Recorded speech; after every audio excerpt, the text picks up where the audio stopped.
आदरणीय निशंक जी, नमस्कार। मैं डीके मिश्रा देहरादून से एक एजुकेशनिस्ट हूँ, फिजिक्स पढ़ाता हूँ, एक कोचिंग रन करता हूँ और सबसे बड़ी बात आपका बहुत बड़ा फ़ैन हूँ। आपके हाथों मुझे कई बार सम्मान प्राप्त करने का सौभाग्य मिला जब आप यहाँ के मुख्यमंत्री थे और आपका फ़ैन मैं तब से हूँ जब आप मुख्यमंत्री के तौर पे यहाँ बहुत अच्छे कार्य किया आपने। मुझे अच्छी तरह से याद है आपने एक विजन 2020 बनाया था उस टाइम जब लोग सोचते नहीं थे और आप मैक्सिमम मुझे लगता है आवर्स काम करने वाले मुख्यमंत्री थे यहाँ पे। लेट नाइट 11-12 बजे तक और सुबह 5 बजे ही मैं आपको ऑब्ज़र्व करता था एक जगह पे जहाँ पे आप सुबह जाके कविताएं लिखते थे, साहित्य लिखते थे। तो इतने अच्छे मुख्यमंत्री और मैं इतना बड़ा फ़ैन, मुझे लगता है उत्तराखंड में बहुत रेयर मुख्यमंत्री रहे हैं या एक आध ही रहे हैं जो आपके कैलिबर के हैं। और आप मुझे सबसे ज़्यादा खुशी हुई क्योंकि आप खुद साहित्यकार हैं, आप खुद एजुकेशन से हैं और आप जब शिक्षा मंत्री बने हमारे। अभी आज मैं थोड़ा सा क्रिटिसाइज़ करने के लिए और आपका ध्यान आकर्षण करने के लिए आपको ये मैसेज दे रहा हूँ कि जब से कोरोना हुआ मैं देख रहा हूँ आप काफ़ी एक्टिव हैं ट्विटर पे, सोशल मीडिया पे। आप सुबह उठ के लोगों को मोटिवेट करते हैं, बच्चों को मोटिवेट करते हैं, जो बहुत ही अच्छा काम है, करना चाहिए और आप जैसे नेताओं से बहुत लोग इंस्पायर होते हैं।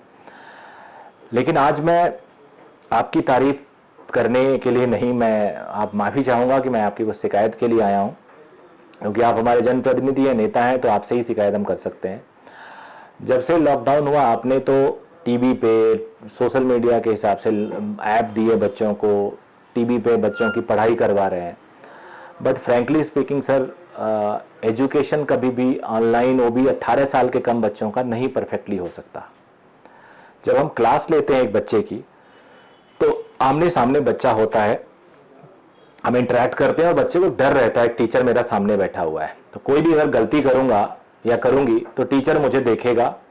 बच्चा मजबूरी में लिखता है, फिजिकली और मेंटली दोनों टीचर के साथ कनेक्ट होता है, डरता है और वो सारी चीजें मिलकर एक अच्छे आउटपुट की तरफ ले जाती हैं बच्चे को।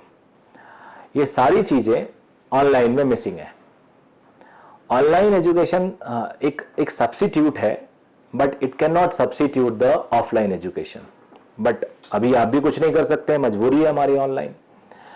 मैं कोचिंग चलाता हूं तो मेरी कुछ आपसे जो रिक्वेस्ट है वो ये है कि पहली बात, एक बड़ी इकोनॉमी है कोचिंग जो बहुत ज़्यादा लोगों को रोजगार देती है, बहुत ज़्यादा लोगों का इससे घर चलता है। आपने एक बार भी सिंपैथी नहीं की किसी कोचिंग इंस्टीट्यूट वाले के लिए। मैं आपको याद दिलाऊंगा, हर वो पेरेंट कोई भी हो, उनका बच्चा किसी न किसी कोचिंग में जाता है। आपके यहाँ जितने भी सेक्रेटरी हैं, जितने भी सचिव हैं, इंडिया में जितने भी डीएम हैं, आप सबसे पूछ लीजिए, सभी लोगों ने किसी न किसी कोचिंग का मार्गदर्शन लिया है। सारे आईआईटीएन, सारे डॉक्टर्स सब कोचिंग जाते हैं। तो इतना बड़ा जो कंट्रीब्यूशन है कोचिंग इंस्टीट्यूट का देश के लिए, आपने उसको इग्नोर कर दिया। बिल्कुल भी आपने एक बार भी बात नहीं की। एक बार बात कर लेते आप। यहाँ पे जो जिएंट हैं जो बिल्कुल एजुकेशन में बिजनेस की तरह घुस गए, उनका एक दो घरों का बोलबाला है। चलिए वो भी कोई बात नहीं, एजुकेशन में है। लेकिन sir, online education can not substitute offline education, at least for the student up to 18 years of age. उसके बाद मेरा एक और आपसे मैं ध्यान आकृष्ट कराऊंगा। सिलेबस कम कर रहा है, सुन रहा है सीबीएसई सिलेबस कम कर रहा है। सिलेबस कम करना सोल्यूशन नहीं है। आप एजुकेशनिस्ट हैं, आपको तो सर सेशन को बढ़ा देना चाहिए ना। सेशन डिक्लेयर करिए।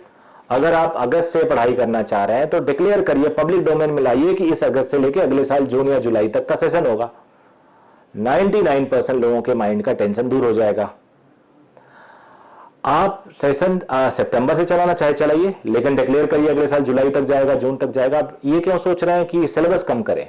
आप याद करिए, आपके टाइम पे कुछ सालों पहले यूनिवर्सिटीज का एग्जाम जून, जुलाई, अगस्त तक जाता था, सितंबर तक जाता था। कुछ कुछ यूनिवर्सिटीज तो अक्टूबर को समराइज करती थी। फिर उन्होंने धीरे धीरे धीरे धीरे करके सेशन को रेगुलराइज किया।